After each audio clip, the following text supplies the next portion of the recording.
السلام عليكم حبيباتي. اليوم رجعت لكم فيديو جديد ووصفة جديدة. وأول حاجة صلوا على الرسول عليه الصلاة والسلام. اليوم رجعت لكم فيديو جديد وهو فول يابس، فول مدمس. إن شاء الله يعجبكم طبق تاع اليوم.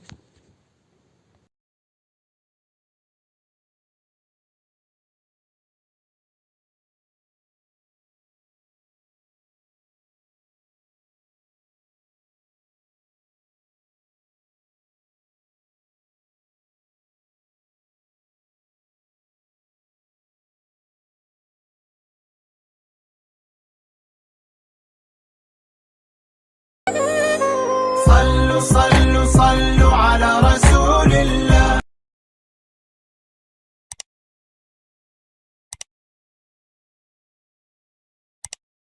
نبداو في التحضير. عندي كمية من الفول، انا درت نص كيلو فول حطيته في الليل يترنخ. هاو الفول تاعي الصباح بعد ما ترنخ رطاب نجيب موس ونحيلو الرأس الأسود كما راكم تشوفوا. نحي بوسط الموس حتى نكمل الكمية الفول اللي عندي. بعد ما نقيت الفول نجيب كوكوت اللي نطيب فيها. عندي بصلة مرحية وسنينة توم مرحيين.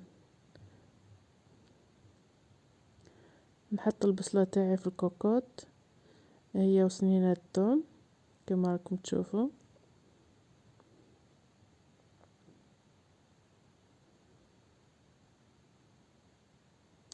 ونزيد حبة طماطم مقطعة،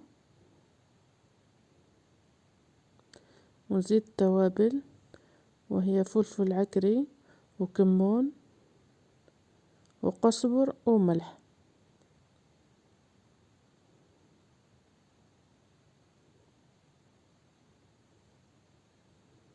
وعندي 3 مغارف زيت، ونصف مغرف كبيرة طماطم مصبرة. نخلط المقادير تاعي مع بعضهم ونحط الكوكوت تتقلى كما راكم تشوفوا. نقلي البصلة مليح. هاي بعد ما تقلات البصلة نتاعي والطماطم نجيب الفول، نحط الفول اللي كنت غليته مدة 10 دقائق باش تروح له الكحولية هذيك. ما نحبش لاصوص يكون كحل. هاو الفول تاعي بعد ما غليته مدة 10 دقائق برك نحطه مع البصلة كما راكم تشوفوا. طبق سهل التحضير جدا وصحي. نخلط الفول والبصلة اللي كانت قلات، نزيد عليها شوية دبشة،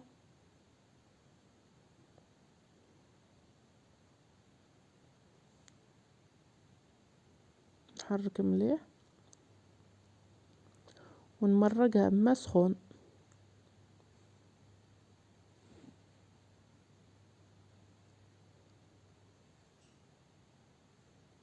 كما راكم تشوفوا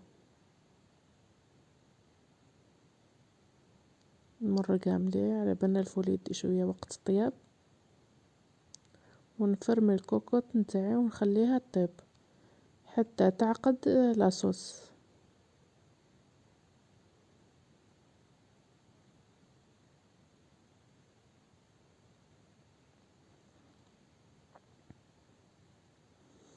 هاو الفول تاعي بعد ما طاب مازال شوية ونحي عليه كما راكم تشوفوا لاصوص راهو عقد.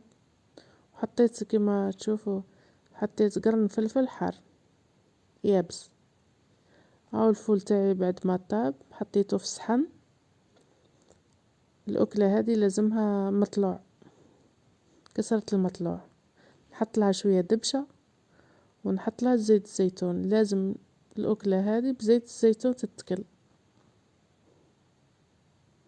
ندهنها بزيت زيتون.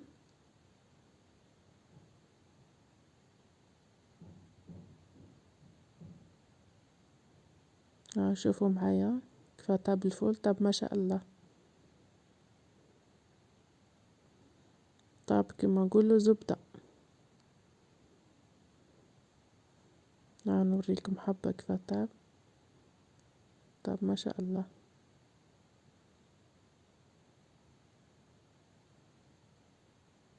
هذه أكلة صحية ومليحة في فصل الشتاء. كما راكم تشوفوا المطلوع تاعي، كما قلت لكم تكل بالمطلوع.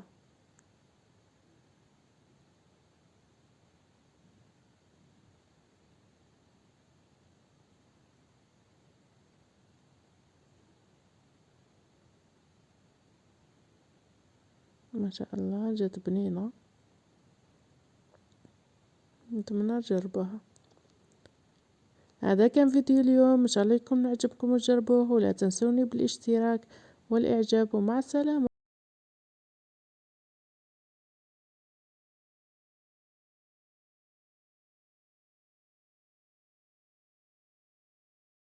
كخير الخلق كل